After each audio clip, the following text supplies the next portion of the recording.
હરે Krishna everyone.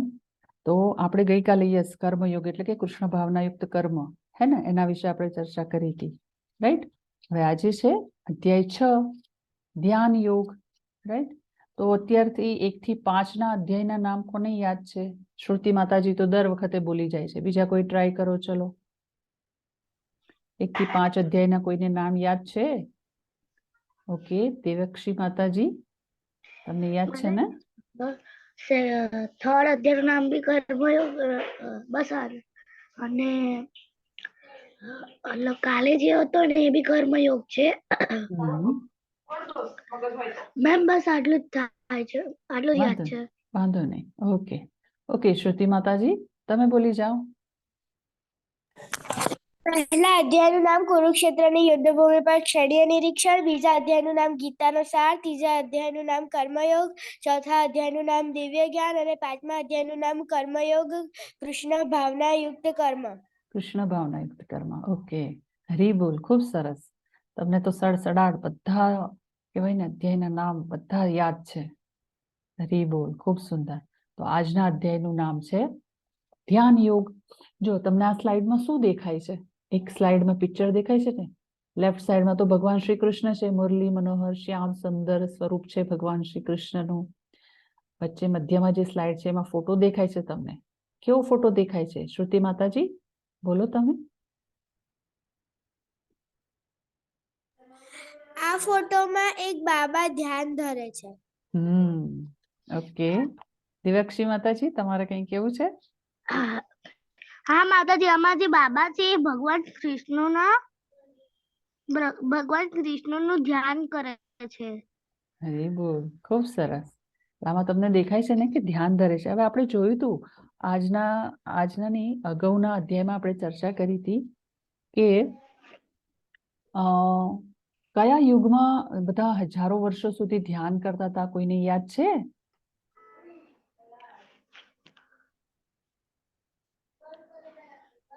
હા, દેવક્ષી માતાજીને યાદ છે, બોલી જાઓ દેવક્ષી માતાજી। માતાજી કળિયુગ। કળિયુગમાં બધા ધ્યાન કરતા હતા, ઓકે। બીજા કોઈને કઈ કેવું છે? કયા યુગમાં બધા હજારો વર્ષો સુધી ધ્યાન કરતા હતા, મેડિટેશન કરતા હતા? યસ શ્રુતિ માતાજી?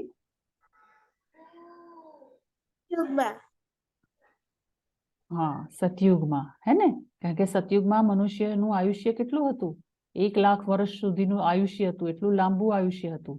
અને એટલે ત્યારે માણસો હજારો વર્ષ સુધી મેડિટેશન કે ધ્યાન કરવા માટે જંગલોમાં જતા રહેતા હતા, સંસાર છોડીને, હે ને?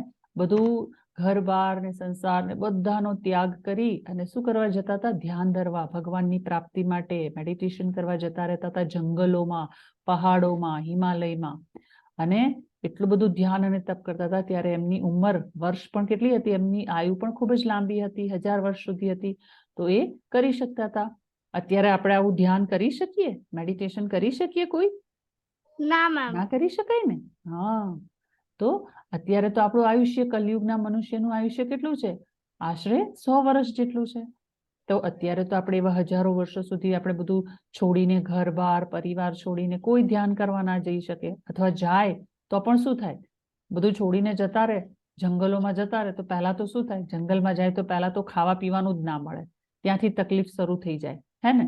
કે ખાવા પીવાનું આપણે ક્યાંથી શોધીશું? જંગલમાં તો કાંઈ ન મળે।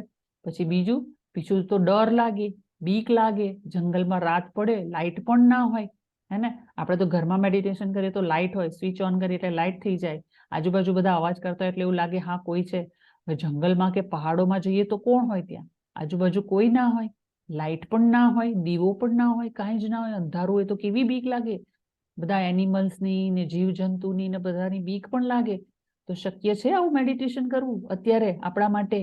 બિલકુલ નહીં ને, બિલકુલ ના કરી શકીએ આપણે આવું ધ્યાન કે મેડિટેશન, રાઈટ? તો આપણે જોઈશું કે આ ધ્યાન યોગ એટલે શું અને એના વિશે ભગવાન શ્રી કૃષ્ણ શું સમજાવે છે આપણને, ઓકે ઓકે। તો શું છે યોગ? ઓકે, બધાને ખ્યાલ છે યોગ એટલે શું? યસ દેવક્ષી માતાજી, તમારો હેન્ડ રેસ છે।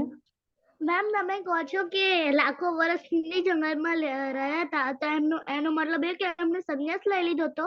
એમને સંન્યાસ લઈ લીધો હતો કારણ કે અમુક ઉંમર થાય પછી સતયુગમાં બધા શું કરતા હતા, એટલે ઇવન અત્યારે પણ કરે છે કે સંન્યાસ લઈ લે, ઘર બાર ને પરિવાર છોડી દે, અને 50 થી 60 યર્સ થાય એટલે પછી એ લોકો, અત્યારે આપણે કળિયુગમાં પણ એવું ઘણા બધા કરે છે કે સંન્યાસ લઈ લે છે, પરિવાર છોડી દે છે, હે ને, દીક્ષા લઈ લે, ગુરુના શરણે જતા રહે બધા.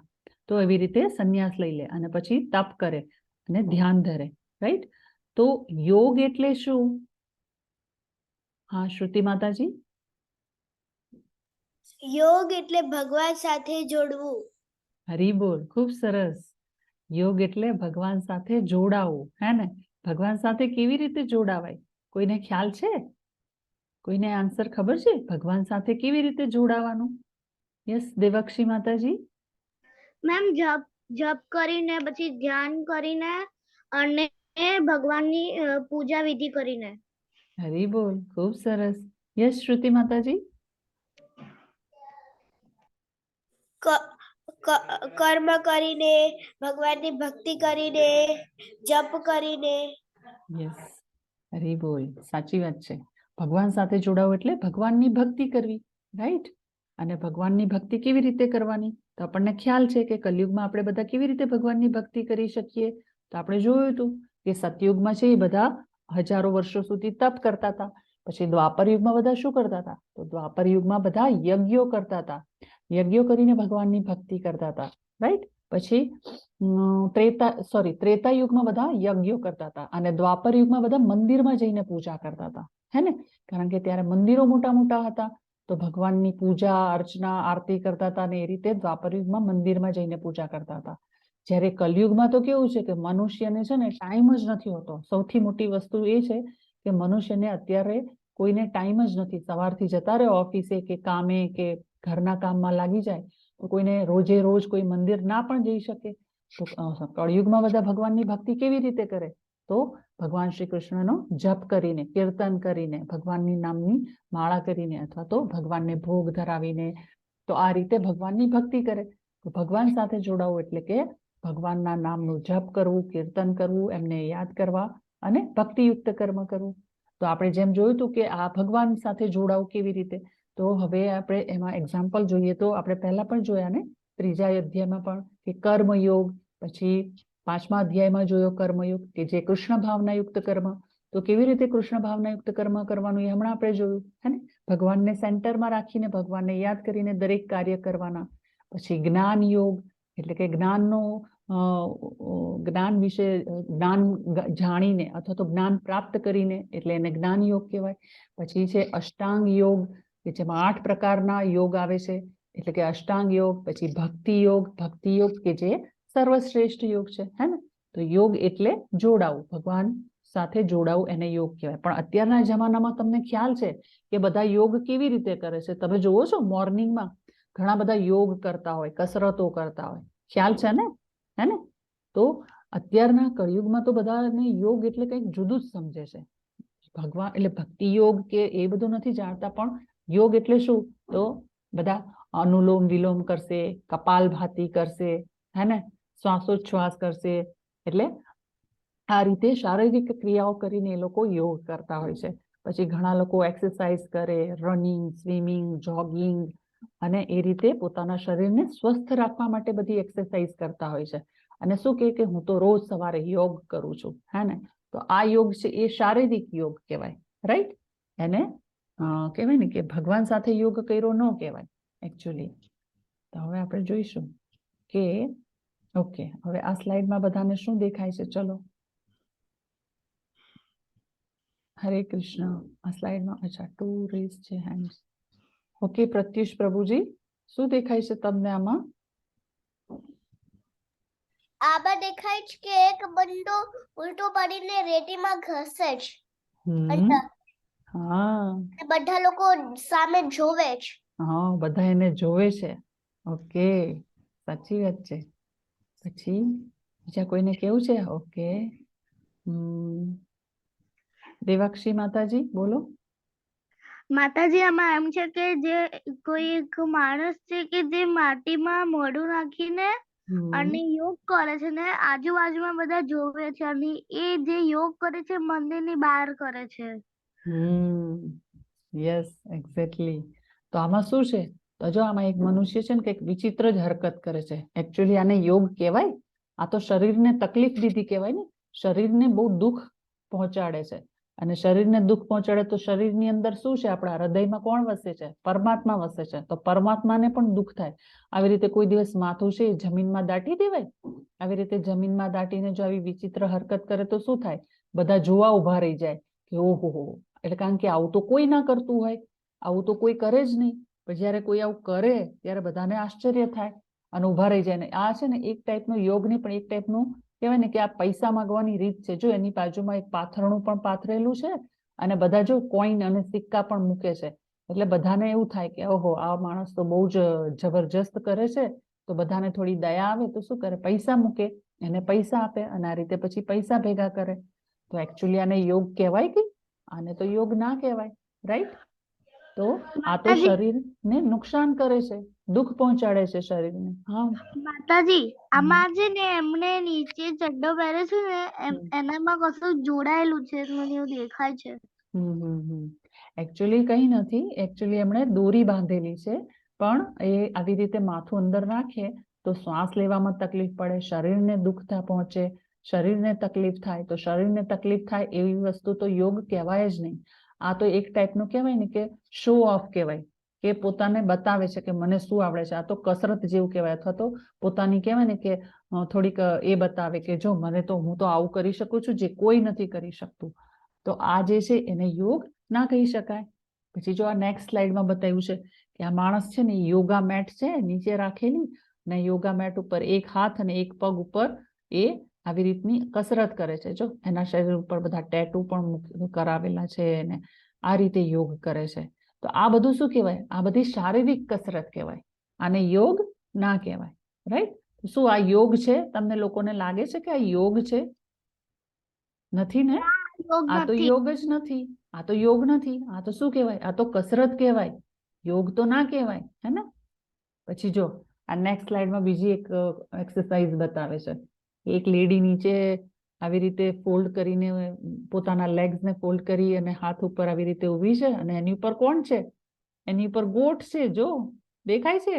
એના પર Yes, ગોટ ઊભી રાખી છે. હા, તો આને ગોટ યોગા કહેવાય.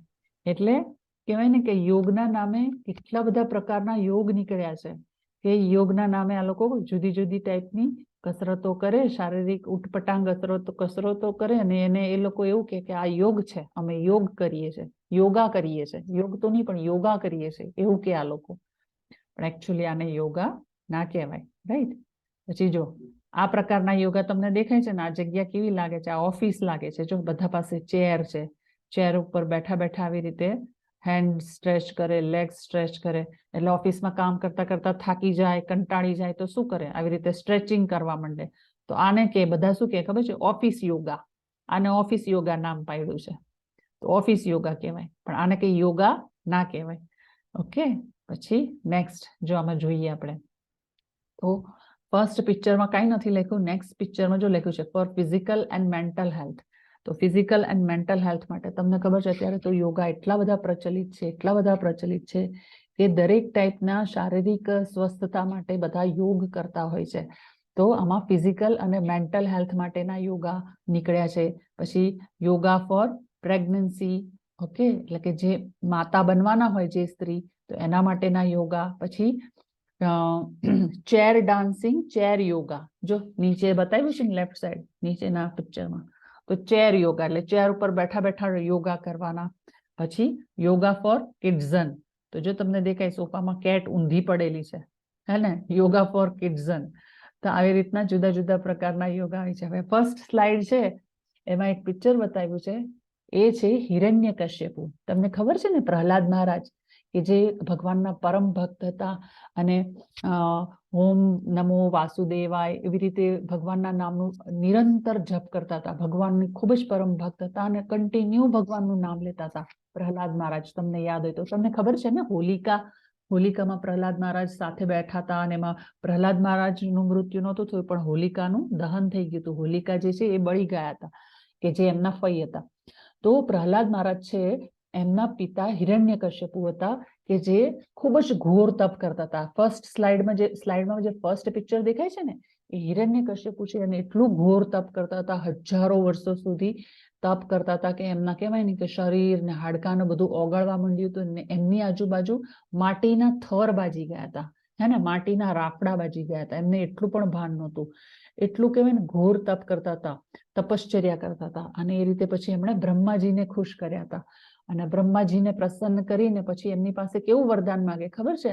આવા જે હોય ને હિરણ્યકશ્યપુ જેવા રાક્ષસો, એ બધા પોતાના મૃત્યુ ન થાય ને એવું વરદાન માંગે. એવું કહેવાય ને કે ભગવાન બ્રહ્માજીને ખુશ કર્યા પછી એવી રીતનું વરદાન માંગે કે મને એવું વરદાન આપો કે મારું કોઈ દિવસ મૃત્યુ જ ના થાય. તો આવા જે રાક્ષસો હતા, જેમ કે રાવણ છે કે બીજા બધા, તો એ કેવી રીતે તપ કરે? શાના માટે તપ કરે? તો એ બ્રહ્માજીને ખુશ કરવા માટે કે પછી શિવજીને ખુશ કરવા માટે એ ઘોર તપશ્ચર્યા કરે. કારણ કે એમને ખબર છે કે બ્રહ્માજી કે શિવજી છે એનું તપ કરીશું, એમના નામનું જપ કરીશું તો એ પ્રસન્ન થશે અને પછી અમારે જે જોઈએ અમને આપશે. અને પછી એ લોકો કેવું માંગે ખબર છે? કે પોતાનું જ સામ્રાજ્ય ચાલે, પોતાની સત્તા ચાલે, બધા એમને ભગવાન માને અને એમનું કોઈ દિવસ મૃત્યુ ના થાય એવું વરદાન માંગે. પણ આવા જે રાક્ષસો હોય ને, એ વિષ્ણુ પાસે ક્યારેય ના જાય. કેમ ના જાય? કારણ કે ખબર છે કે વિષ્ણુ ભગવાન છે એ ગમે તેવા વરદાન ના આપી શકે. પણ જ્યારે શિવજી અને બ્રહ્માજી છે કેવા છે? એ ભોળા છે, હે ને, તો એ જે માગે ને એ તરત એમને આપી દે. પછી એ ભલે ગમે એવું આપી દે ને વરદાન, તો એ લોકો એમના ઉપર જ એમનો અખતરો કરે. જેમ કે બ્રહ્માજી કે શિવજી જો એમને વરદાન આપી દે કે હા તારું મૃત્યુ નહીં થાય આ રીતે, તો પછી એ રાક્ષસો શું કરે? ફરી શિવજીને જ નુકસાન પહોંચાડે કે બ્રહ્માજીને પણ નુકસાન પહોંચાડે. તો આવી રીતના એ લોકો ઘોર તપશ્ચર્યા કરે, યોગ કરે અને પછી બ્રહ્માજી કે શિવજીને પ્રસન્ન કરે. પણ આ રીતનો યોગ એ સાચો યોગ ના કહેવાય. હવે બીજા થોડાક એક્ઝામ્પલ જોઈએ. યોગા ફોર વેલનેસ આ સ્લાઇડમાં દેખાય છે જો. પછી back care yoga. Back care yoga એટલે કે પીઠમાં દુખતું હોય એના માટેના યોગા. પછી ડેસ્કટોપ યોગા એટલે કે બેઠા બેઠા કોમ્પ્યુટરની સામે થાકી જાઓ તો એના માટેના યોગા. પછી બિઝનેસ સક્સેસ, હે ને, yoga secrets four business success. તો બિઝનેસમાં સક્સેસ થવું હોય તો કેવી રીતે યોગા કરવા, એ બધી ટેકનિક છે. પછી yoga weight loss and you એટલે કે યોગા ફોર વેઇટ લોસ, જેને કહેવાય ને કે બહુ હેવી બોડી જેમનું થઈ ગયું હોય કે બહુ જાડા થઈ ગયા હોય, તેમના પતલું થવું હોય, વેઇટ લોસ કરવું હોય તો એના માટેના યોગા. પછી ઓફિસ યોગા, જો આમાં દેખાય છે તમને ચક્રાસન કરે છે વચ્ચે નીચેના સ્લાઇડમાં, નીચેના ફોટામાં. અને લાસ્ટ છે યોગા ટેનિસ, છે ને, ટેનિસ યોગા. કોઈ દિવસ નામ સાંભળ્યું છે? આવા નવા નવા કહેવાય ને જુદા જુદા ટાઈપના બધા યોગા છે. તો આ રીતના જે યોગા હોય એને રિયલ યોગા ના કહેવાય. હવે આપણે જોઈએ અષ્ટાંગ યોગ એટલે શું? કોઈને ખ્યાલ છે અષ્ટાંગ યોગ એટલે શું? નહીં ને? નામ તો સાંભળ્યું છે ને અષ્ટાંગ યોગ? અષ્ટાંગ યોગ, અષ્ટાંગ યોગ એટલે કેવું કે એમાં 8 જાતના જુદી જુદી પ્રક્રિયાઓમાં એનું વિભાજન થયું છે. અષ્ટાંગ યોગ, અષ્ટ એટલે 8, 8 એટલે 8, હે ને? તો અષ્ટાંગ યોગ. ઓકે વીરા માતાજી, તમારો હેન્ડ રેસ છે, બોલી જાઓ બોલી જાઓ. આવી ગયા. હરે કૃષ્ણ માતાજી. હરે કૃષ્ણ. અષ્ટાંગ યોગ એટલે 8 તરહની ઘણી બધી અલગ અલગ યોગો હોય છે. જેમ કે આપણે આંખ બંધ કરીને કરી શકીએ, પછી ટેનિસ આગળ રાખીને કરી શકીએ, કોઈ ટેનિસ આગળ રાખીને કરે, કોઈ આખું પીઠ ઊંધો કરીને કરે, એવા એ બધાને જુદા જુદા 8 આસન એવી કરે. વસ્તુઓ હોય, 8 એવી અલગ અલગ વસ્તુઓ, 8 એવા અલગ અલગ યોગો હોય, એને બધાને મિક્સ કરી ને આ અષ્ટાંગ યોગ. ઓકે, તો અષ્ટાંગ યોગ એટલે 8 પ્રકારની પ્રક્રિયાઓ હોય છે, હે ને? એ બધી જે 8 પ્રકારની પ્રક્રિયાઓ છે ને એને અષ્ટાંગ યોગ કહેવાય છે. હવે આ અષ્ટાંગ યોગમાં કયા કયા હોય છે? તો પહેલું હોય છે યમ, પછી નિયમ, પછી આસન, પછી પ્રાણાયામ, પ્રત્યાહાર, ધ્યાન, ધારણા અને સમાધિ. તો આટલી લાંબી પ્રક્રિયા હોય છે. અને છેલ્લે સમાધિ એટલે પછી ભગવાનમાં કહેવાય ને કે લીન થઈ જવું, જેમનું ધ્યાન સંપૂર્ણપણે ભગવાનમાં લાગી જાય. આ પણ એક રીત છે. પણ આ જે અષ્ટાંગ યોગની જે વિધિ છે ખૂબ જ લાંબી છે, ખૂબ જ અઘરી છે અને ઇમ્પોસિબલ છે. આપણા કળિયુગના મનુષ્ય માટે તો ઇમ્પોસિબલ છે. કારણ કે યમ, નિયમ જે અને આસન છે તો એમાં શું હોય છે કે પહેલા તો એમને મન અને ઇન્દ્રિયો પર કાબુ રાખવો પડે. કે જે આપણે અત્યારે આપણે વશમાં ના કરી શકીએ. પછી બીજું કે જો અષ્ટાંગ યોગ કરવો હોય તો ઘર બાર અને પરિવાર છોડી દેવાનો, જંગલમાં કે પહાડોમાં જતું રહેવાનું, જે આપણા માટે શક્ય છે નહીં ને, આપણે ના જઈ શકીએ. ઇવન તમને કોઈ એક રૂમમાં પણ પૂરી દે ને કે તારે આખો એક દિવસ એક રૂમમાં પૂરાઈને રહેવાનું છે, તો આપણે એકલા રહી શકીએ એક રૂમમાં કોઈની સાથે વાત કર્યા વગર? એ પણ ના રહી શકાય. તો જંગલની તો બહુ દૂરની વાત છે કે પહાડોમાં જઈને એકાંતવાસમાં જઈને રહેવું, એ તો ઓર પણ મુશ્કેલ છે. તો એ પણ શક્ય નથી. પછી જંગલમાં મેં તમને પહેલા જ કીધું કે જંગલમાં જઈએ તો પહેલા તો આપણને બીક લાગે કે વાઘ, ચિત્તા કે સિંહ કોઈ આવી જાય, કારણ કે જંગલમાં તો બધા જ પ્રાણી રહેતા હોય, તો બીક લાગે ને. આપણે જઈએ કઈ જંગલમાં? ના જઈએ. તો અષ્ટાંગ યોગની જે આ 8 જુદા જુદા પ્રકારો છે, તો એમાં જે છે એ આપણા માટે શક્ય જ નથી એનું પાલન કરવું, પહેલી તો વસ્તુ. પછી પ્રાણાયામ એટલે કે શ્વાસ ઉપર કંટ્રોલ કરવો, હે ને, અનુલોમ વિલોમ કરવું, શ્વાસ છોડવો તો રોકી રાખવાનો, પછી શ્વાસ લઈને એને રોકી રાખવાનું લાંબા સમય સુધી. તો એવી રીતે એ લોકો પ્રાણાયામ કરે. પછી પ્રત્યાહાર, ધ્યાન, ધારણા અને સમાધિ, એટલે કેટલા વર્ષો લાગી જાય. તો આ અષ્ટાંગ યોગ છે એ આવી રીતે 8 જુદા જુદા પ્રકારો હોય છે કે જે આપણા માટે શક્ય નથી. તો આમાં છે કે શું તમે આ યોગ પ્રણાલીને અજમાવવા તૈયાર છો? શું તમે આ યોગ કરવા તૈયાર છો બધા? કરાય આ યોગ આપણાથી? ના થાય ને, આપણાથી ના થાય. ઇવન જંગલમાં જતા રહીએ ને તો આપણને ઘર અને પરિવાર યાદ આવે, મમ્મી યાદ આવે, જમવાનું યાદ આવે, બધું યાદ આવે. આપણે કરી જ ના શકીએ. તો આ યોગ છે એ આપણે ન કરી શકીએ. રાઈટ? શક્ય જ નથી. ઓકે, હવે આ નેક્સ્ટ સ્લાઇડમાં શું દેખાય છે? ચલો બોલો બધા, જોઈને બોલવાનું છે. ઓકે, દેવાક્ષી માતાજી બોલો, તમારો હેન્ડ રેઝ છે. માતાજી, આમાં એવું છે કે એક કોઈ છે કે એમના ગુરુજી એમને તીર ચલાવતા શીખવાડે છે. અને પછી જે તીર શીખતા હતા એ મોટા થઈ ગયા છે. અને પછી જે આખું આમ ધનુષ લઈને ઊભા છે એ તીર ચલાવે છે. અને આમાં બધા દેવતા છે ને બાજુમાં એમના ગુરુજી છે. ખૂબ સરસ. અને એમને આશીર્વાદ, એમની જો વાત કરે છે અને આશીર્વાદ આપે છે. યસ, સાચી વાત છે. ઓકે, શ્રુતિ માતાજી, તમારે બોલવું છે?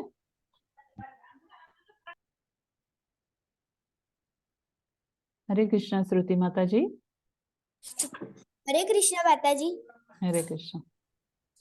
આ ફર્સ્ટ પિક્ચરમાં એવું દેખાય છે કે એક ગુરુજી છે એ એમના વિદ્યાર્થીને તીર નિશાનો મારતા શીખવાડે છે. અને એ બંનેની પાછળ એક ગરુડ દેખાય છે. અને આ રાઈટ સાઈડ બાજુ જે ચિત્ર છે એમાં એક સાધુ છે અને એ અરીસામાં જોઈને તીર લગાવે છે. અને જે થર્ડ પિક્ચર છે એમાં બધા એમના ગુરુજી પાસેથી આશીર્વાદ લે છે. ઓકે, વેરી ગુડ, હરી બોલ. અચ્છા, ચલો વિદ્યા માતાજી, તમે પણ એડ કરવું છે આમાં કઈ? હરે કૃષ્ણ માતાજી. આ હરે એક કૃષ્ણ. સ્ટોરી છે જેમાં આ ખબર નથી પડતી. એક ગુરુજી છે, એને એક વિદ્યાર્થી હોય છે અને તે નાનકડા હતા ત્યારે તેને તે બાણ ચલાવતા શીખવાડતા હતા. પછી થોડાક મોટા થયા તો એ ગુરુજી તેના વિદ્યાર્થીને કહે કે તું એક આંખ બંધ કર્યા વગર ગરુડની આંખને મારી શકે? તો પછી ઈ જ્યારે મારવાની ટ્રાય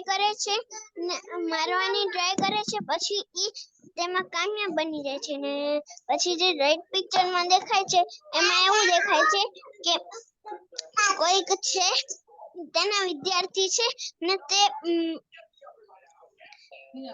પાણી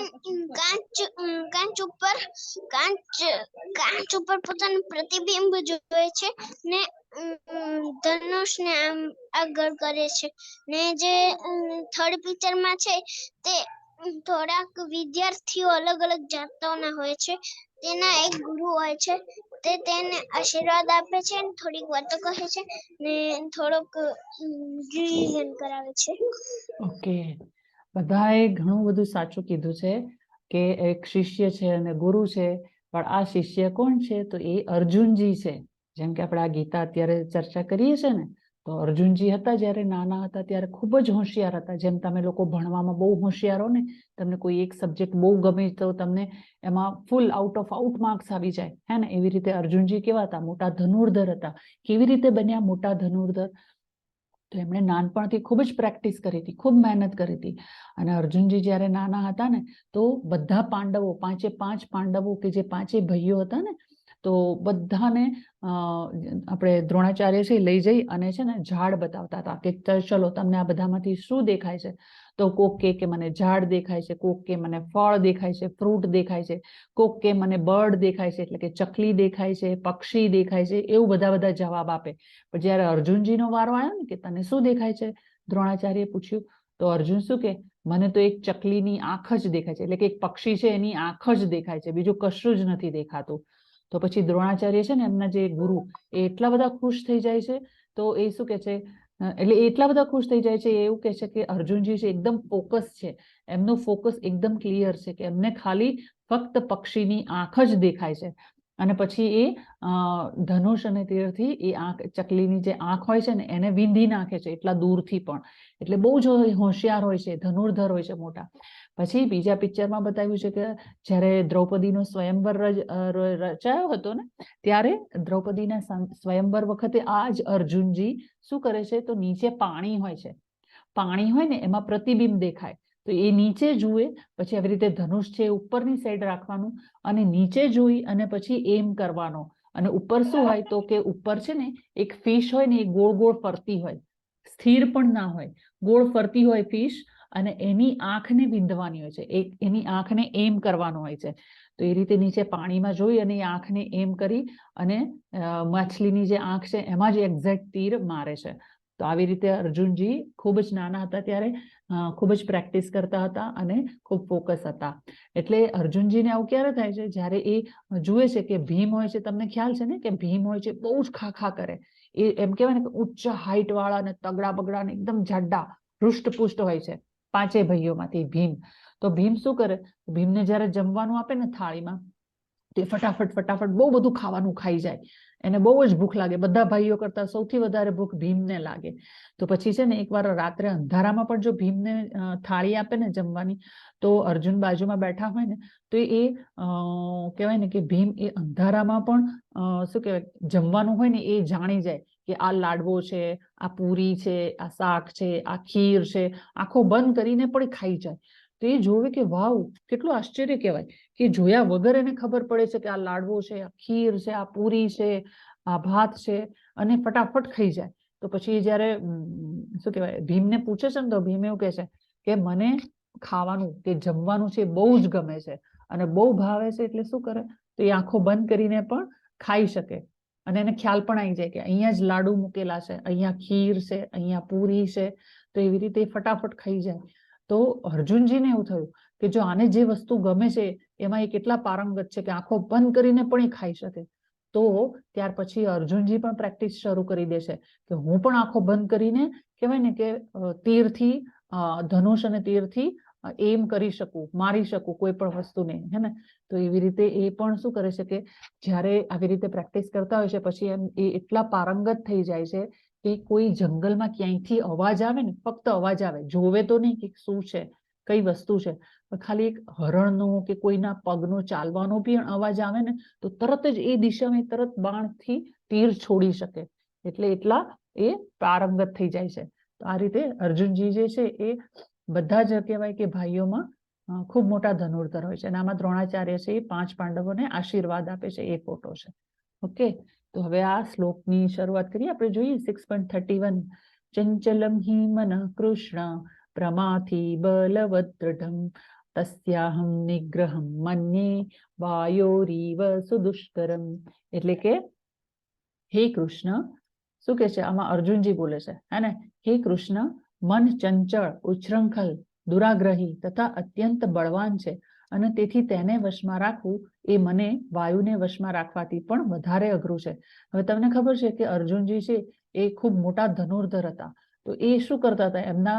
એ શું કહે છે કે હે કૃષ્ણ, મન બહુ ચંચળ છે. મન ચંચળ છે ને, તમને ખ્યાલ છે ને આપણું મન કેટલું ચંચળ, ઘડીકમાં એમ થાય કે મારે રમવું છે, પછી ઘડીકમાં એમ થાય મારે આ ખાવું છે, પછી ઘડીકમાં એમ થાય ના ના આ મને નથી ભાવતું, તો મમ્મીને આપણે એમ કહીએ ના મમ્મી આ ના બનાવીશ, આ બનાવ, મને તો પનીર બહુ ભાવે, મને રીંગણા ન ભાવે, મને દૂધી ન ભાવે, હે ને, મને તો પનીર ભાવે, અથવા તો છોલે ભાવે, રાજમા ભાવે.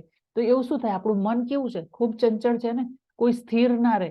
ક્યારેક આ ખાવાનું મન થાય, ક્યારેક બીજું ખાવાનું મન થાય, ઘડીકમાં આપણને બહાર જવાનું મન થાય, ઘડીકમાં આપણને આપણા દોસ્તો સાથે રમવાનું મન થાય. તો મનને શું કહેવાય, આવા મનને શું કહેવાય, બહુ ચંચળ છે આપણું મન. અને એને કાબુમાં રાખવું કેવું છે, ખૂબ જ અઘરું છે. કેટલું અઘરું છે કે વાયુને વશમાં રાખવાથી પણ વધારે અઘરું છે. અર્જુનજી એવું કહે છે, કારણ કે વાયુ પણ કેવો છે, વાયુ દેખાતો નથી ને આપણને, વાયુ એટલે હવા, તો હવા આપણને દેખાતી નથી. તો અર્જુનજી એવું કહે છે કે એક વખત વાયુને પણ હું વશમાં રાખી શકું, પણ મનને કંટ્રોલમાં કરવું ખૂબ જ અઘરું છે. મન કેવું છે, જો આ સ્લાઇડમાં બતાવ્યું છે, એક મનુષ્ય છે, એની ખોપડીમાં જો ખોપડી ખોલેલી છે ને એની અંદરથી શું નીકળેલું છે, મંકી. અને મંકીને શું ભાવે, બનાના, હે ને. તો મન છે એની કોની સાથે સરખાયું છે, ચંચળ વાંદરા સાથે. વાંદરાને ખબર છે ને, તમને ખબર હોય ને, વાંદરા જોયા હશે તમે, એક ઝાડથી બીજા ઝાડ, બીજા ઝાડથી ત્રીજા ઝાડ પર કૂદકા જ માર્યા કરે. એ ક્યાંય શાંતિથી બેસે એક જગ્યાએ ના બેસે ને, જમ્પ જ કર્યા કરે, જમ્પ જ કરે, ક્યાંય શાંતિથી ના બેસે.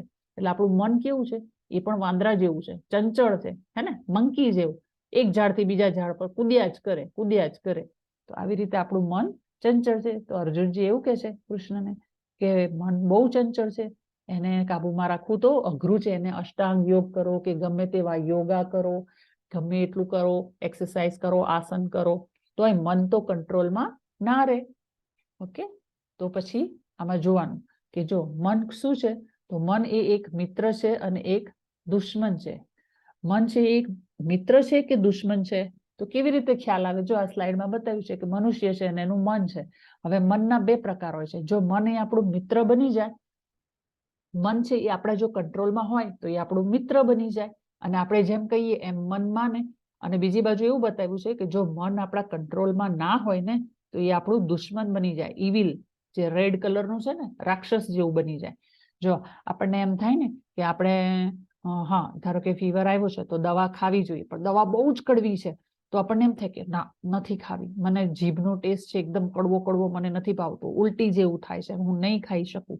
તો એ જ્યારે મન કેવું હોય, એ આપણા મન કંટ્રોલમાં નથી એવું કહેવાય. આપણને ખ્યાલ છે કે આપણા માટે દવા સારી છે, આપણે મેડિસિન કે દવા ખાઈશું તો આપણે જલ્દી સારા થઈ જઈશું, આપણો ફીવર જતો રહેશે, આપણો કફ કોલ્ડ જતો રહેશે, ખ્યાલ છે. છતાં અંદરથી મન શું કે ના ના આ દવા ના ખાઈશ, બહુ કડવી છે, ઉલટી થઈ જશે. તો એવું જ્યારે મન કે ને, તો શું કહેવાનું, એ મન આપણું દુશ્મન છે. પણ જો મનમાંથી એવો વિચાર આવે કે ના ના આ દવા મારે ખાવી જોઈએ, મમ્મી પપ્પા લાવ્યા છે, મને ફીવર છે, હું દવા ખાઈશ તો જલ્દી સ્વસ્થ થઈ જઈશ, જલ્દી સારું થઈ જશે, ફરી સ્કૂલે જવાનું ચાલુ થઈ શકશે.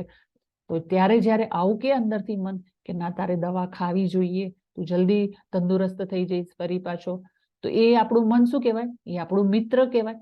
તો જે સાચી વાતમાં આપણને સલાહ આપે ને, સાચી વાતની સલાહ આપે, એને શું કહેવાય, એ મન આપણું મિત્ર છે. જ્યારે ખોટી સલાહ આપે તો શું કહેવાય, એ મન આપણું દુશ્મન છે. રાઈટ? ઓકે ઓકે, વીરા માતાજી તમારે કઈ કેવું છે? હરે કૃષ્ણ માતાજી. હરે અને કૃષ્ણ. મને એક્સપ્લેન કરતા આવડે છે. બોલો બોલો બોલો. એક આમાં મનુષ્ય છે, એને એક મન હોય છે જે બે વસ્તુથી ભરાયેલો છે, એક ગુસ્સો ને એક પ્યાર. પ્યારમાં એવું હોય કે આપણે કોઈકને ફોડી દઈ કે મારી દઈ કે કઈ પણ કરી દઈ, પછી થોડીક વાર રહીને આપણને દયા આવે કે જો મેં આને કેવું હતું, મને બહુ દુઃખ લાગે છે, હાલ ને હું એની પાસે જઈને માફી માંગી આવું. તો એને દયા કહેવાય ને. આ જે રેડ કલર નો છે તે ગુસ્સો છે. તે મનમાં કોઈ પણ આપણને મનમાં અગર ગુસ્સો હોય ને કઈ પણ હોય ને આપણને ગુસ્સો આવે તો આપણે ફ્રેન્ડ ઉપર કઈ આપણે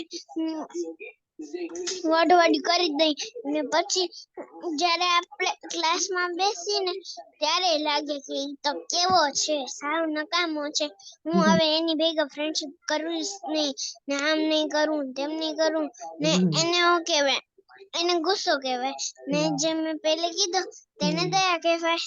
ખૂબ સરસ માતાજી, તમારું એક્સપ્લેનેશન પણ બહુ સરસ છે. ઓકે રીદા માતાજી, તમારો પણ હેન્ડ રેઝ છે, બોલો. હા માતાજી, તો જેવી રીતે આ સ્લાઇડમાં દેખાડ્યું છે, એક મનુષ્ય છે, એના બંને સાઈડ કોઈક તો છે જે એના જેવું જ દેખાય છે, પણ એનું દિમાગ છે, એનું બ્રેન છે, જે બે લાઈક કે ને બે સાઈડ થી છે, એક ગુડ સાઈડ એક બેડ સાઈડ. ગુડ સાઈડમાં એવું થાય કે અગર કોઈને કર્યું કે એક બેબી લવર હોય, જેવી રીતે મને છોકરાઓ બહુ ગમે.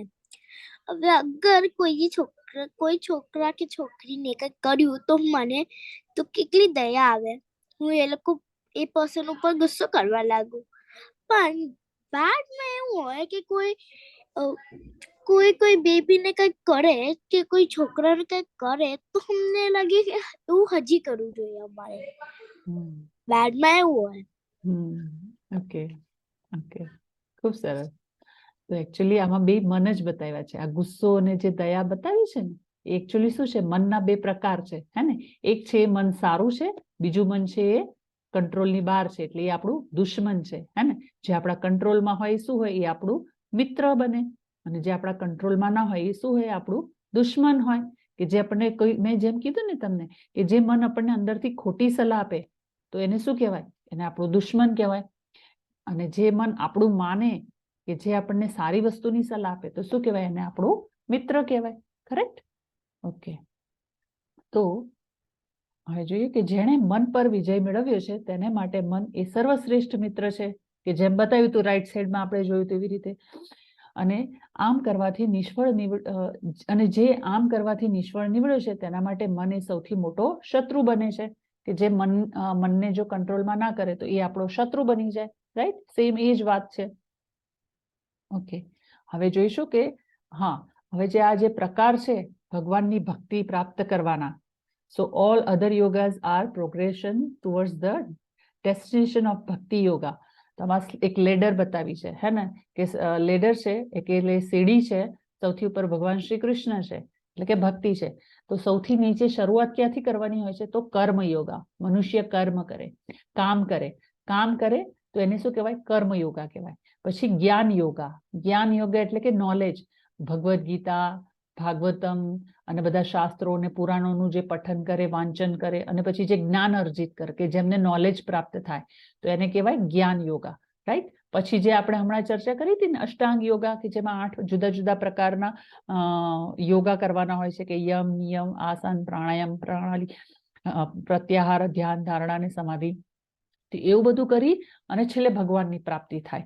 તો આ બધા છે એ ભગવાનને પ્રાપ્ત કરવાના જુદા જુદા રસ્તાઓ છે. કર્મ યોગા, જ્ઞાન યોગા, અષ્ટાંગ યોગા, અને સૌથી ઉપર શું છે, તો એ છે ભક્તિ યોગા. ભક્તિ યોગા છે એ શોર્ટકટ છે. રાઈટ? ભક્તિ યોગા એટલે કે જો ભગવાનની ભક્તિ કરીએ તો ડાયરેક્ટ ભગવાનની પ્રાપ્તિ થાય. પણ જો આપણે સીડીથી ચડીએ, જેમ કે કર્મ યોગા, તો કર્મ યોગા જો કરતા હોઈએ તો એમાંથી પછી જ્ઞાન યોગામાં જવું પડે, જ્ઞાન યોગામાંથી અષ્ટાંગ યોગા કરવા પડે, અષ્ટાંગ યોગાથી પછી છેક ઉપર ભક્તિ યોગા આવે. રાઈટ? તો એમાં બહુ વાર લાગે. તો આ સીડી ચડતા ચડતા આપણને કેટલી બધી વાર લાગે, હે ને. તો હવે આપણે જોઈશું આ એક્ઝામ્પલ, આ પિક્ચર સ્લાઇડમાં જે દેખાય છે, કે એક સાઈડમાં લિફ્ટ બતાવી છે, હે ને. એક સાઈડમાં લિફ્ટ બતાવી છે અને એક બાજુ સ્ટેર્સ બતાવ્યા છે. તો તમને ખ્યાલ છે કે સ્ટેર્સથી આપણે ચડીએ અને આપણે ટોપ ફ્લોર પર જવું હોય તો સ્ટેર્સથી ચડીએ તો કેટલી બધી વાર લાગે, અને આપણે થાકી પણ જઈએ, હે ને. જ્યારે લિફ્ટ હોય તો એક બટન દબાવ્યું કે સીધા ટોપ ફ્લોર પર, 20 ફ્લોર હોય તો 20 ફ્લોર પર પણ પહોંચી જઈએ ફટાફટ 5 જ મિનિટમાં. તો જે હમણાં આપણે લેડર જોઈ હતી ને, એ સેમ વે છે કે જો આપણે ભગવાનની ભક્તિ કરવી હોય, ભગવાન પ્રાપ્ત કરવા હોય, તો આપણે સ્ટેરથી જવું જોઈએ કે લિફ્ટથી જવું જોઈએ? કયું વધારે ઈઝી કહેવાય? લિફ્ટથી, હે ને. લિફ્ટથી વધારે ઈઝી કહેવાય ને. લિફ્ટથી ફટાફટ પહોંચી જવાય. તો ભક્તિ યોગા જે છે એ લિફ્ટ છે આપણી. રાઈટ? જો આપણે ભગવાનની ભક્તિ કરીએ ને તો સીધા ભગવાન મળી જાય. પણ જો આપણે સ્ટેરથી ચડીએ તો બહુ વાર લાગે, થાકી પણ જવાય. જેમ કે કીધું હતું ને, હમણાં જોયું આપણે આગલી સ્લાઇડમાં, કે જ્ઞાન યોગ, કર્મ યોગ, જ્ઞાન યોગ, અષ્ટાંગ યોગ અને પછી ભક્તિ યોગ. તો એમાં તો બહુ વાર લાગે. પણ જો આ રીતે લિફ્ટમાં જઈએ તો ફટાફટ પહોંચી જઈએ. એટલે ભક્તિ યોગ છે એ આપણી લિફ્ટ છે. કરેક્ટ? ઓકે, તો હવે જોઈશું કે યોગા સ્પિરિચ્યુઅલ પ્રેક્ટિસ. ઓકે, તો યોગા સ્પિરિચ્યુઅલ પ્રેક્ટિસ કેવી રીતે કરવી જોઈએ તો એ આપણે જોઈશું. હવે આપણે જોયા હતા સતયુગ. તો સતયુગમાં સૌથી પહેલા બધા શું કરતા હતા? સતયુગમાં ભગવાનની ભક્તિ કેવી રીતે કરતા હતા? હમણાં આગળ જ મેં શરૂઆતમાં જ તમને લોકોને કીધું હે ને? ઓકે, પ્રત્યુષ પ્રભુજી, તમને કઈ કેવું છે? તમારો હેન્ડ રેસ છે. હમણાં કર્યો કે થઈ ગયેલો જ છે? ઓકે, તમારે અને કઈ કેવું છે? તાજી તમારો અવાજ ન થાવ. ઓકે, પ્રત્યુષ પ્રભુજી કઈ કેવું છે તમારે? હા, મને શરદી અને ઉધરસ થઈ ગઈ છે, પણ હું બામ બી લગાવું છું. જ્યારે હું સૂવું છું તો બી મટતું નથી, ખબર નહીં. સ્ટીમ લેવાની. ઓકે, હે ને? સ્ટીમ લેશો ને, ગરમ પાણીની ભાપ, તો જલ્દી શરદી ને કફ મટી જશે. કાલે પણ હતા ને તમને તો, રાઈટ? કાલે પણ કફ કોલ્ડ હતો તમને. 3 ડેઝ થી મને કફ જ અને કોલ્ડ છે, મટતો નથી. મટી જશે, એ તો વાંધો નહીં, મટી જશે. સ્ટીમ લેશો ને અને બામ લગાવશો ને રેગ્યુલર, થઈ જશે ફરક. સ્ટીમ નથી, ગરમ પાણી અમે લોકો નહીં કરી શકશું. ગરમ પાણી કરવું હોય તો ગેસ પર મૂકવું પડશે. ઓકે, હા, તો એ પણ થાય. ઓકે, શ્રુતિ માતાજી, તમને યાદ છે સતયુગમાં ભગવાન ભક્તિ કેવી રીતે, બધા માણસો ભક્તિ કેવી રીતે કરતા હતા ભગવાનની? ભક્તિ એવી રીતે કરતા હતા કે છે ને જંગલો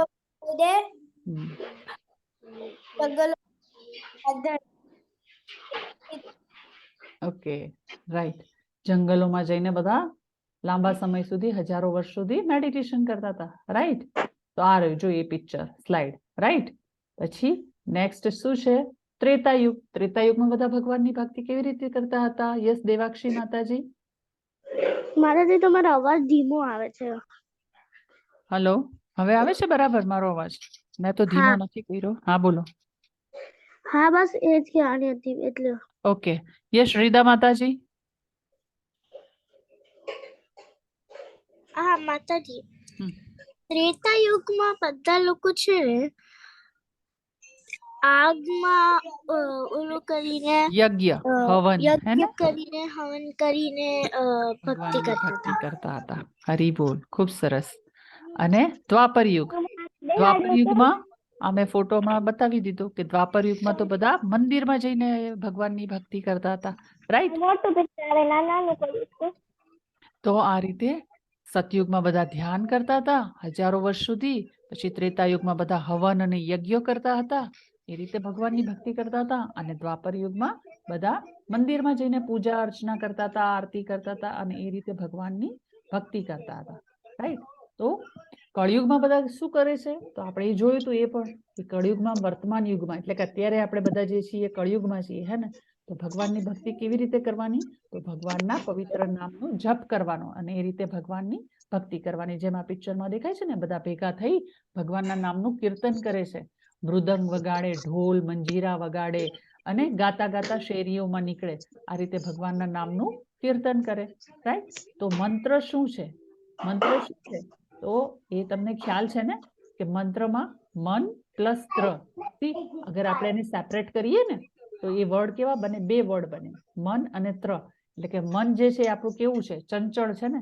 તો એને આપણે કેવી રીતે કાબુમાં રાખવાનું? તો એ મંત્રથી થાય. મન પ્લસ ત્ર એટલે કે મન પ્લસ મુક્તિ. મન એટલે મન અને ત્ર એટલે મુક્તિ. તો જે આપણું મન ચંચળ છે ને એ ચંચળ ન રહે, મન આપણું સ્થિર થઈ જાય, હે ને? તો એને કહેવાય છે મંત્ર.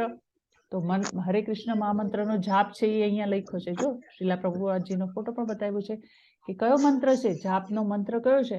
તો હરે કૃષ્ણ કૃષ્ણ કૃષ્ણ હરે હરે, હરે રામ રામ રામ હરે હરે. હે ને? આ કૃષ્ણ ભગવાનનો મંત્ર છે. અને સંકીર્તન જો એકલા કરીએ તો એને જાપ કહેવાય. અને બધા ભેગા થઈને સંકીર્તન કરે તો કેવી રીતે કરે? આ રીતે ભેગા થઈને બધા ગાય સાથે, હરે કૃષ્ણ કૃષ્ણ કૃષ્ણ હરે હરે, હરે રામ રામ રામ હરે હરે. તો આ રીતે બધા કૃષ્ણ ભગવાનનો મંત્ર ગાય. તો જો હવે કોઈ એવું પૂછે હે ને કે આવું ક્યાં લખેલું છે કે હરે કૃષ્ણ મહામંત્રનો જાપ જ કરવાનો અને એ જ રીતે ભગવાનની ભક્તિ કરવાની, તો એ શાસ્ત્રોમાં ઘણા બધી જગ્યાએ ઉલ્લેખ થયેલો છે કે હરે કૃષ્ણ મહામંત્રનો જાપ કરવો અથવા તો ભગવાનના નામનું કીર્તન કરવું એને જ ભગવાનની ભક્તિ કહેવાય. જેમ કે ભગવદ્ ગીતામાં પણ લખેલું છે, પછી સેલ્ફ રિયલાઇઝેશન છે એમાં પણ લખેલું છે, ઘણા બધા વેદો પુરાણો છે, શાસ્ત્રો છે, એમાં પણ જપ માટે ભગવાનના પવિત્ર નામનો જ ઉચ્ચાર કરવો એ લખેલું છે. તો જો કળિયુગમાં શું છે તો કે શાસ્ત્રીય સંદર્ભો પ્રમાણે દ્વાપરાયેર જનેર વૈનું પૈકારેત્રીસ તું કેવલ્યુ કલુ તું નામ માત્રીય પૂજ્યતે ભગવાન હરિયો. એટલે કે નારાયણ સંહિતામાં લખ્યું છે કે કળિયુગમાં લોકોએ ભગવાનના પવિત્ર નામનો જાપ કરવો જોઈએ. આવું ક્યાં લખેલું છે? તો નારાયણ સંહિતામાં લખેલું છે કે ભગવાનના નામનો જપ કરવો જોઈએ. જેમ ચૈતન્ય મહાપ્રભુએ આપ્યો હતો ને આપણને 500 વર્ષ પહેલા કળિયુગમાં જેમણે જન્મ લીધો હતો અને હરે કૃષ્ણ મહામંત્રનો જાપ આપ્યો હતો કે કળિયુગના માણસોએ ભગવાનની ભક્તિ આ રીતે કરવી જોઈએ. પછી કાલી સંતરણ ઉપનિષદમાં પણ આપ્યું છે કે બધા જ વૈદિક સાહિત્યમાં શોધ્યા પછી કોઈ પણ વ્યક્તિ આ યુગ માટે હરે કૃષ્ણના જપ કરતા કોઈ પણ વધુ ઉત્ક્રાંતિ પ્રક્રિયા શોધી શકતો નથી. એટલે હરે કૃષ્ણ મહામંત્રનો જપ કરવો એ જ એકમાત્ર ભક્તિનો રસ્તો છે. રાઈટ. પછી શાસ્ત્રીય સંદર્ભોમાં શ્રી ચૈતન્ય ચરિતામૃત આદિ લીલામાં 17.21 પણ બતાવ્યું છે કે ઝઘડા અને દંભના આ યુગમાં મુક્તિનું એકમાત્ર માધ્યમ એ ભગવાનના પવિત્ર નામનો જાપ છે. બીજો કોઈ રસ્તો નથી, બીજો કોઈ રસ્તો નથી, બીજો કોઈ રસ્તો નથી.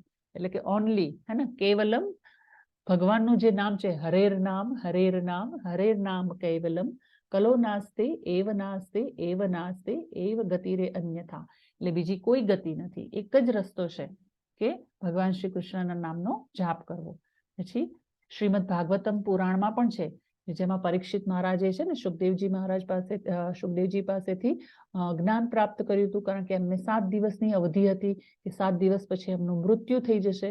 તો ત્યારે પણ એમણે ભગવાનનું કહેવાય ને કે ભક્તિ કેવી રીતે કરવી એ શીખ્યું હતું. તો એમાં મારા પ્રિય રાજા, જો કે કળિયુગ દોષોથી ભરેલો છે પણ આ યુગ એક વિશેષ ગુણ હજી છે, તે છે કે હરે કૃષ્ણ મહામંત્રનો જાપ કરવાથી જ વ્યક્તિ ભૌતિક બંધનમાંથી મુક્ત થઈ શકે છે અને ભગવાનના ધામમાં જઈ શકે છે.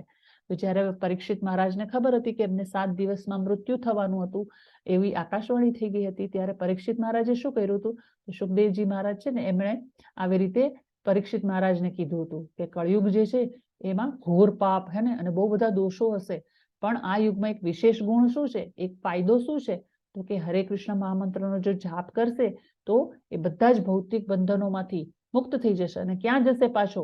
આ શરીર છોડીને મૃત્યુ પામીને પછી ક્યાં જશે? તો ભગવાનના ધામમાં, ગોલોક ધામમાં જશે.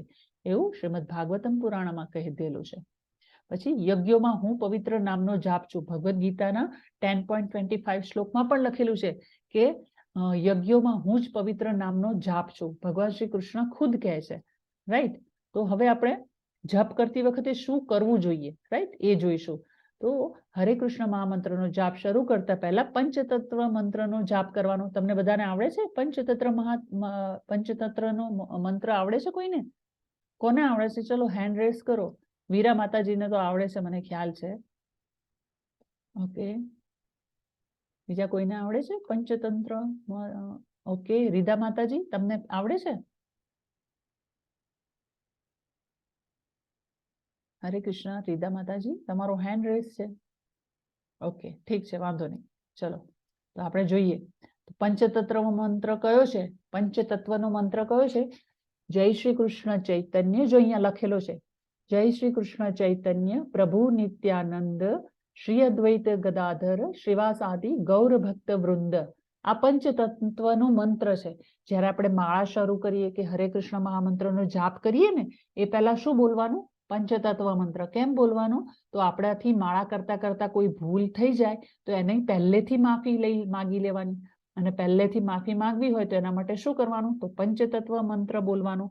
તો જો આ સ્લાઇડમાં તમને દેખાય છે ને કે એક ફોટો દેખાય છે કે જેમાં મધ્ય એટલે કે મિડલમાં જે છે એ કોણ છે? તો એ ચૈતન્ય પ્રભુ છે, જે ભગવાન શ્રી કૃષ્ણના અવતાર હતા, હે ને, જે 500 વર્ષ પહેલા જેમણે કળિયુગમાં જેમણે જન્મ લીધો હતો. તો તો એ કૃષ્ણ ભગવાન છે, જે ચૈતન્ય પ્રભુ સ્વરૂપે અવતર્યા હતા. પછી બાજુમાં છે એ નિત્યાનંદ છે, એ બલરામ છે. પછી અદ્વૈત ગદાધર. અદ્વૈત ગદાધર એટલે કોણ? તો મહાવિષ્ણુ અને શિવનો અવતાર હોય છે, એને અદ્વૈત ગદાધર કહે છે. અને શ્રીવાસાદી. શ્રીવાસાદી હોય છે એટલે કે એક તો નારાયણજી હોય છે અને એક રાધા રાની હોય છે, એનું જ સ્વરૂપ હોય છે. તો આવી રીતે ભગવાન જે છે એ પોતાના ભક્તો સાથે અવતાર લેતા હોય છે પૃથ્વી ઉપર, એકલા ક્યારેય નથી આવતા. રાઈટ? તો આ રીતે અહીંયા છે કે જે જાપ છે, હરે કૃષ્ણનો જાપ કેવી રીતે કરવાનો? તો આપણને સંભળાય એ રીતે જાપ કરવો. એટલે કે જાપ જ્યારે કરીએ ને, કે જ્યારે બોલીએ તો મનમાં નહીં બોલવાનો હરે કૃષ્ણ હરે કૃષ્ણ, એવી રીતે નહીં, તો આપણને નહીં સંભળાય કાનેથી, અને આપણું ધ્યાન બીજે ક્યાંક જતું રહેશે, આપણું મન કંઈક બીજું વિચારવાનું ચાલુ કરી દેશે. પરંતુ મોટેથી બોલીશું તો શું થશે? આપણું ધ્યાન પણ આપણા મંત્ર ઉપર હશે, આપણા શબ્દો ઉપર હશે, અને આપણું મન બીજે ક્યાંય ભટકશે નહીં, બીજા વિચારોમાં નહીં જાય. હે ને? તો બોલીએ ત્યારે આવી રીતે મોટેથી બોલવાનું, હરે કૃષ્ણ કૃષ્ણ કૃષ્ણ હરે હરે, હરે રામ રામ રામ હરે હરે. એવી રીતે મોટેથી બોલવાનું, અને દરેક નામનો સ્પષ્ટ રીતે ઉચ્ચાર કરવાનો. હરે કૃષ્ણ એવું નહીં, હરે કૃષ્ણ કૃષ્ણ કૃષ્ણ હરે હરે. તો કૃષ્ણ કૃષ્ણ જે બોલીએ એ શું થાય? એ પૂરો શબ્દ નથી. હે ને? જ્યારે કોઈ સ્પીડમાં ફાસ્ટ બોલવા જાય તો કેવું બોલે? હરે કૃષ્ણ કૃષ્ણ કૃષ્ણ હરે હરે. તો કૃષ્ણ કૃષ્ણ બોલે તો શું થાય? એ પૂરો શબ્દ નથી. તો ઉચ્ચાર કેવા હોવા જોઈએ? સ્પષ્ટ હોવા જોઈએ. હરે કૃષ્ણ કૃષ્ણ કૃષ્ણ હરે હરે, હરે રામ રામ રામ હરે હરે. એવી રીતે સ્પષ્ટ ઉચ્ચારણ કરવાનું. પછી એ ઉચ્ચારણ કેવી રીતે કરવાનું? આદર, ભક્તિભાવથી, એકાગ્રતાથી, અને ભગવાનને યાદ કરતા કરતા. હે ને? ભગવાન કૃષ્ણને જ યાદ કરવાના. પછી મનમાં બીજા બધા વિચારો નહીં લાવવાના. રાઈટ? પછી ક્યાં કરવું જોઈએ આ જપ? તો બેસીને એકલા પણ થઈ શકે, કોઈ પણ જગ્યાએ બેસી શકાય, અને કોઈ પણ દિશામાં, કોઈ પણ ડાયરેક્શનમાં, ઈસ્ટ, વેસ્ટ, નોર્થ, સાઉથ, કોઈ પણ ડાયરેક્શનમાં બેસી શકાય. કોઈ પણ સાઈડ આપણું મોઢું રાખીને બેસીને આપણે આ જપ કે મંત્ર કરી શકીએ. તો આ બધા એના નિયમો છે. પછી તમે કોઈ પણ સમય કરી શકો, સવાર હોય, બપોર હોય, સાંજ હોય, ગમે ત્યારે થઈ શકે, રાત હોય ત્યારે પણ જપ કરી શકો. પણ જો તમે સવારે ઉઠીને સૌથી પહેલા જો એ જપ કરો તો બ્રહ્મ મુહૂર્તમાં એ બહુ ફાયદાકારક હોય છે. હે ને? આપણા બધા વિચારો જે છે, સવારમાં જ્યારે ઉઠીએ ને ત્યારે મગજ એકદમ ખાલી હોય, આપણી સ્લેટ એકદમ કોરી હોય. જ્યારે સવારે ઉઠીને પહેલા જ્યારે આ જપ કરીએ તો શું થાય? ભગવાનના વિચારોથી આપણું મન ભરાઈ જાય. પછી આખો દિવસ એટલી સ્ફૂર્તિ હોય આપણને કામમાં, એટલું આપણું કામ પણ એટલું ફટાફટ અને સરસ રીતે થાય. આપણે એનર્જેટિક, આપણી એનર્જી ફીલ કરીએ, અને મન આપણું શાંત રહે, અને આપણે બધા જ કર્મો જે છે, કાર્યો છે, એ સારી રીતે સફળતાપૂર્વક કરી શકીએ. તો સવારનો સમય છે એ ખૂબ જ સારો છે આ જપ કરવા માટે. હવે તમે સ્નાન કરતા પહેલા પણ અથવા તો પછી પણ જપ કરી શકો છો. એટલે એવું નથી કે સવારે તમે ધારો કે બ્રહ્મ મુહૂર્તમાં કોઈ ઉઠે 5 વાગે, 4 વાગે કે 6 વાગે, તો એવું નહીં કે સવારે ઉઠીને પહેલા નાહવું જ પડે અને નાહ્યા પછી જ ભગવાનનું નામ લેવાય. ના, એવું નહીં. ન નાહ્યા હો અને સવારમાં ઉઠી બ્રશ કરીને તરત તમે જો બેસી જાઓ જપ કરવા, તો એ રીતે પણ કરી શકાય, અને નાહીને પણ કરી શકાય. રાઈટ? તો એવું કંઈ નથી. પછી હા, જો જપ કરતા હો ને તો માળા સાથે રાખીને જપ કરવાનો. અથવા તો જો તમારી પાસે માળા ના હોય અને તમે તો હજુ નાના છો, આખી માળા કરતા તો તમને બહુ વાર લાગે, 10-1 મિનિટ જેવું થાય, પણ પ્રયત્ન કરજો કે એકવાર તમે એક માળા તો કરી શકો કમસે કમ દિવસમાં. હે ને? તો એ સવારે ન થાય તો બપોરે, બપોરે ન થાય તો સાંજે, સ્કૂલેથી આવ્યા પછી, ગમે ત્યારે કરી શકાય. તો તમને ખબર છે કે એક માળામાં કેટલા બીડ્સ હોય છે? 108 બીડ્સ. હે ને? એટલે કે 108 માળાના મણકા હોય છે. અને જે તુલસીની માળા હોય તો સૌથી બેસ્ટ, ખૂબ જ સરસ. તુલસીની માળાનો આપણે જપમાં ઉપયોગ કરવો જોઈએ. અને બીજું કે એની ગણતરી કરવી જોઈએ. જો માળા ના કરો ને તો તમારે કાઉન્ટ કરવાનું કે તમે 16 વખત મંત્ર બોલો છો કે નહીં. એક મંત્ર બોલવાનું 16 વખત બોલવાનું. અથવા તો માળા કરતા હો તો ખ્યાલ છે કે એક બીડ્સ ઉપર તમારે એક મંત્ર બોલતા જવાનું અને પછી એને આગળ ખસેડતા જવાનું. એ રીતે માળા કરવાની. પણ એનું કાઉન્ટ કરવું જોઈએ કે હા, મેં એક માળા કરી કે 2 માળા કરી કે હું 16 વાર મંત્ર બોલ્યો, એવું કાઉન્ટ કરીને માળા કરવાની. હવે માળા કે જપ કરતા વખતે શું ન કરવું જોઈએ? તો કોઈએ ફક્ત મહામંત્રના કોઈ ભાગનો જ જાપ ન કરવો જોઈએ. મહામંત્રના અમુક જ ભાગનો જાપ કરવો અયોગ્ય છે. જેમ કે કોઈ એવું વિચારે કે જે આખો મંત્ર છે એમાંથી અડધો બોલે. હે ને? હરે કૃષ્ણ બસ આટલું બોલે, અથવા તો જલ્દી જલ્દી બોલે હરે કૃષ્ણ કૃષ્ણ કૃષ્ણ હરે હરે, હરે કૃષ્ણ કૃષ્ણ કૃષ્ણ હરે હરે. તો આ શું છે? એ અધૂરો મંત્ર છે. રાઈટ? તો આવો અધૂરો મંત્ર નહીં બોલવાનો, આખો મંત્ર બોલવાનો. હરે કૃષ્ણ કૃષ્ણ કૃષ્ણ હરે હરે, હરે રામ રામ રામ હરે હરે. આ એક મંત્ર છે. પછી કોઈએ જપ માળાના કૃષ્ણ માળા પર જપ ન કરવો જોઈએ. એટલે કે જેમ તમને મેં કીધું હતું ને કે સુમેરુ મણકો અથવા જે યલો ફ્લાવર હોય છે એના પર કૃષ્ણનો મંત્ર નહીં બોલવાનો. જો મારી પાસે માળા છે તો જેમાં આ દેખાય છે ને યલો કલરનું ફૂલ જે દેખાય એને કૃષ્ણ મણકો કહેવાય, હે ને, સુમેરુ મણકો કહેવાય. કીધું તું. હા, આ મેં તમને પહેલા પણ કીધું હતું અને અત્યારે સ્લાઇડમાં છે એટલે ફરીથી પણ કહી દઉં છું કે આ મણકો જ્યારે હાથમાં પકડીએ ત્યારે જપ નહીં કરવાનો. એની પહેલાનું બીડ્સ હોય અથવા તો છેલ્લું જ્યારે બીડ્સ હોય એ અથવા તો સ્ટાર્ટ કરીએ તો પહેલા બીડ્સથી સ્ટાર્ટ કરવાનું અને ત્યારે પછી મંત્ર બોલવાનો સ્ટાર્ટ કરવાનો. પછી જો જાપ કરવાથી કયા કયા લાભ થાય? જપ કરીએ ને તો જો ફેમિલીના બધા મેમ્બર્સ ભેગા થઈ અને આવી રીતે જો ઘરમાં ઇન્સ્ટ્રુમેન્ટ હોય તો એ વગાડતા વગાડતા પણ જપ કરી શકાય છે. ને જપ કરવાથી મનને શાંતિ પ્રાપ્ત થાય છે. જો આમાં લખ્યું છે ને અસ્વસ્થતા અને તાણથી સ્વતંત્રતા. કોઈ ટેન્શન હોય, પરેશાની હોય, તકલીફ હોય, ચિંતા હોય, હે ને, તો એમાં આપણે જાપ કરીએ તો શું થાય? તો આપણને એ બધું રિલીફ થઈ જાય છે. અને જો બધા દેખાય છે આમાં બધા ભક્તો કેવા દેખાય છે? ચલો બોલો, સ્લાઇડમાં જોઈને બોલો, બધા ભક્તો કેવા દેખાય છે? એમના ફેસ કેવા છે જ્યારે હરે કૃષ્ણ મહામંત્રનું સંકીર્તન કરે છે? ભેગા થઈને જે કરે એને સંકીર્તન કહેવાય અને એકલા કરે એને જાપ કહેવાય. ઓકે, દેવાક્ષી માતાજી બોલો. મેમ જ્યારે આ ભજન કરે છે આવી રીતે હરે કૃષ્ણ કરે એટલે એમના એ એકદમ હેપી છે. હરી બોલ. એટલે બધા કેટલા ખુશ છે. કોઈ રોતા રોતા કે સેડ ફેસમાં કરે છે મંત્ર? જો બધાના દરેકના ફેસ ઉપર કેવું દેખાય છે? બધા હસતા, બધા ખુશ, કોઈ દુખી નહીં, કોઈ ચિંતામાં નહીં, કોઈ ટેન્શનમાં નહીં, હે ને, બધા ખુશ દેખાય. તો અસ્વસ્થતા છે એ દૂર થાય છે, આપણું ટેન્શન છે એ પણ દૂર થાય છે જો આપણે હરે કૃષ્ણ મહામંત્રનો જાપ કરીએ. અને લાસ્ટમાં મનની શાંતિ પ્રાપ્ત થાય છે જો બધા ડાન્સ કરતા કરતા સંકીર્તન કરે છે, હે ને, ભગવા કપડાં પહેરી અને ધોતી કુર્તા પહેરી, હાથમાં બધા ઇન્સ્ટ્રુમેન્ટ છે, મંજીરા, ઢોલ, નગારા અને પોટલી પણ છે. હરે કૃષ્ણ મહામંત્રનો જાપ કરતા કરતા કરે ને, કીર્તન કરતા હોય તો એમના ગળામાં લટકાવેલી પોટલી પણ હોય છે. બીડ બેગ કહેવાય એને, બીડ બેગ, હે ને. એવી રીતે એ લોકો જપ કરે છે. અને વાસ્તવિક સુખ, રિયલ કહેવાય ને, રિયલ હેપીનેસ શેમાં છે? તો એ છે હરે કૃષ્ણ મહામંત્રનો જાપ અથવા સંકીર્તન, રાઈટ? તો આપણે બધા સાથે મળીને એકવાર બોલી જઈએ હરે કૃષ્ણ. હા, ઠીક છે? ચલો બધા હાથ ઊંચા કરી 3 વખત બોલી જઈએ. ચલો આપણે બધા. ઓકે, હરે કૃષ્ણ કૃષ્ણ કૃષ્ણ હરે હરે, હરે રામ રામ રામ હરે હરે હરે હરે હરે રામ કૃષ્ણ રામ હરે હરે કૃષ્ણ હરે હરે, રામ હરે રામ હરે રામ રામ રામ હરે હરે, હરે કૃષ્ણ કૃષ્ણ હરે હરે કૃષ્ણ હરે રામ હરે હરે રામ રામ હરે રામ રામ રામ રામ રામ હરે હરે હરે. હરે. હરે કૃષ્ણ એવરીવન. હરે હરે કૃષ્ણ માતાજી. હરે કૃષ્ણ હરે કૃષ્ણ. હરે